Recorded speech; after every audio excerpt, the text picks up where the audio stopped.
और सीधे आपको ले चलते हैं अब अमरोहा, जहां पर मुख्यमंत्री योगी आदित्यनाथ पहुंचे हुए हैं, सभा को संबोधित कर रहे हैं। सुनिए। अभिनंदनीय है। मैं आप सभी का इसके लिए हृदय से अभिनंदन करता हूं, स्वागत करता हूं। वास्तव में यह विकास ही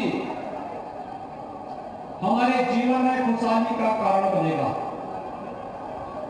हम सबको याद रखना होगा कि विकास के प्रोजेक्ट ही सुख और समृद्धि के कारण बनेंगे। विकास की इन परियोजनाओं के माध्यम से ही रोजगार और नौकरी की संभावनाएं आगे बढ़ेंगी।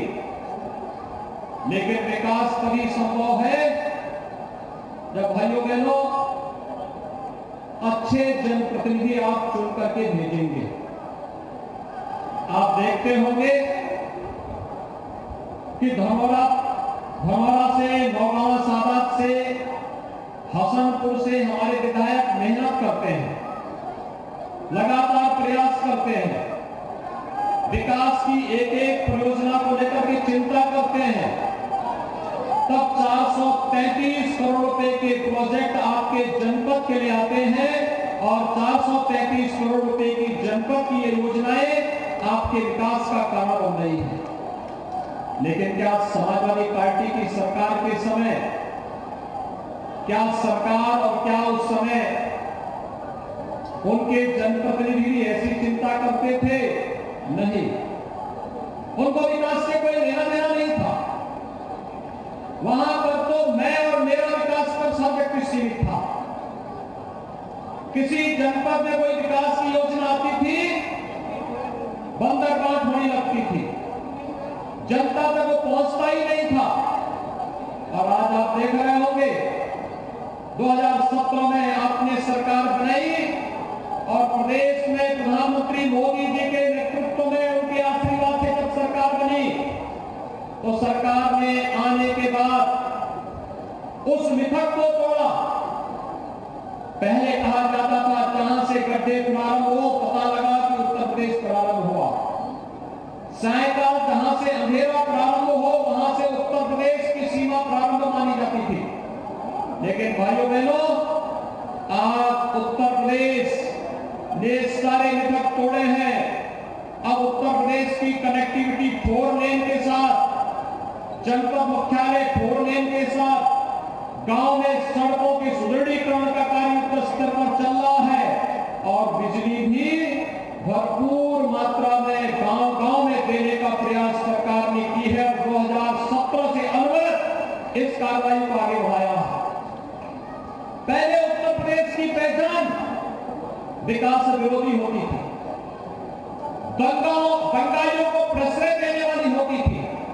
पहले उत्तर प्रदेश की पहचान भ्रष्टाचार से युक्त व्यवस्था के साथ जुड़ती थी। लेकिन आज 4.5 साल का कार्यकाल जब सरकार का पूरा हो रहा है, आप देख रहे होंगे प्रदेश में एक भी दंगा नहीं हुआ और दंगाइयों को पहले से सरकार का स्पष्ट चेतावनी है कि अगर प्रदेश में दंगा करोगे तो संपत्ति जब्त होगी, सार्वजनिक संपत्ति को जलाओगे, किसी गरीब की झोपड़ी पर, गरीब के मकान पर आग लगाओगे या व्यापारिक प्रतिष्ठान को जलाओगे तो फिर 7 पीढ़ियां भुगतान करते करते थक जाएंगी, लेकिन उसकी भरपाई नहीं कर पाओगे। और एक स्पष्ट संदेश, हम सुरक्षा सबको देंगे लेकिन कानून के साथ खिलवाड़ करने की छूट किसी को नहीं देंगे। आज यही कारण है पर्व और त्योहार शांतिपूर्ण तरीके से संपन्न हो रहे हैं। हर व्यक्ति सुरक्षित महसूस कर रहा है, बाहर बेटियां अपने आप को सुरक्षित महसूस कर रही हैं। हर व्यक्ति इस बात के लिए निश्चित होकर के कार्य करता है क्या प्रदेश में अगर निवेश करेगा तो यह निवेश सुरक्षित होगा और यही निवेश तो रोजगार और नौकरी का कारण ही बनेगा। पहले प्रदेश में नौकरी आती थी, कुछ खानदान ऐसे थे जो वसूली में निकल पड़ते थे।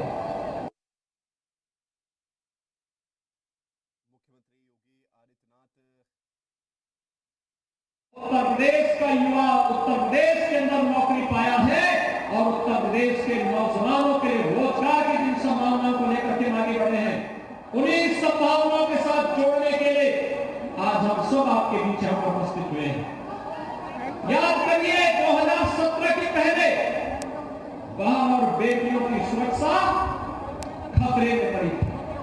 हर बहुत चिंतित होता था, क्या होगा, कैसे होगा। लेकिन आज आप देख रहे होंगे बहन और बेटियों की सुरक्षा की पुख्ता व्यवस्था करने के साथ ही सरकार ने व्यवस्था की और व्यवस्था प्रारंभ की। खासतौर पर इस बात के लिए वह व्यवस्था प्रारंभ की कि पुलिस में भर्ती होगी तो 20% भर्ती केवल प्रदेश की बेटियों की होगी। और आज प्रदेश के अंदर 30,000 महिला आरक्षी बहन और बेटियों की सुरक्षा के साथ मुस्तैदी के साथ कार्य कर रही है। महिला कल्याण, महिला सम्मान और नारी गरिमा की रक्षा के लिए केंद्र और प्रदेश सरकार की योजनाओं को उन तक पहुंचाने का कार्य सफलतापूर्वक किया जा रहा है। कोरोना कालखंड में आपने देखा होगा प्रधानमंत्री मोदी जी के नेतृत्व में पूरा देश जब कोरोना के खिलाफ इस लड़ाई को लड़ा था, विपक्ष के नेता घरों में बैठ करके केवल ट्विटर पर उपदेश दे रहे थे। इनमें कोई भी व्यक्ति सेवा भाव के लिए जनता को बचाने के लिए आगे नहीं आया।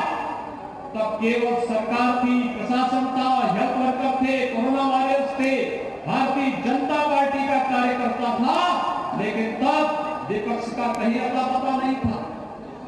जन धन अकाउंट धारी के खाते में पैसा देना, वृद्धावस्था पेंशन, निराश्रित महिला पेंशन धारकों के खाते में पैसा देना, किसान सम्मान निधि को समय से किसान भाइयों तक पहुंचाना, या फिर हर गरीब को फ्री में राशन देने का कार्य हो, यह कार्य अगर किसी ने किया है तो भारतीय जनता पार्टी के नेतृत्व की केंद्र और प्रदेश सरकार ने किया है। भाइयों बहनों, पहले की सरकारें तो इन गरीबों का अन्न भी हड़ा जाती थी। आज सरकार इन गरीबों तक उनका अधिकार दिलाने का कार्य कर रही है और किसी भी लोक कल्याणकारी सरकार को इसी दृष्टि से कार्य करना चाहिए और इसी पर आपका जो कार्यक्रम चल रहा है, मैं तो आज आप सबको धन्यवाद देने के लिए आया हूं। आपने जिला पंचायत अध्यक्ष भारतीय जनता पार्टी के प्रत्याशी को चुनाव जिता करके भेजा। भाइयों बहनों, मैं आपको इस बात के लिए बधाई दूंगा कि ब्लॉक प्रमुख के हमारे कई कार्यकर्ता बने हैं और ये लोग जो जिला पंचायत अध्यक्ष और ब्लॉक प्रमुख बने हैं, शासन की योजनाओं के साथ जोड़ करके विकास की किरण को घर घर तक पहुंचाने का कार्य करेंगे। आपको इस बात के लिए आश्वस्त करने के लिए आज यहां पर आए हैं। जब मैं अमरोहा आता हूं, वास्तव में अमरोहा यहां से अंतरराष्ट्रीय क्रिकेटर स्वर्गीय चेतन चौहान जी की स्मृतियां भी जुड़ी हुई है।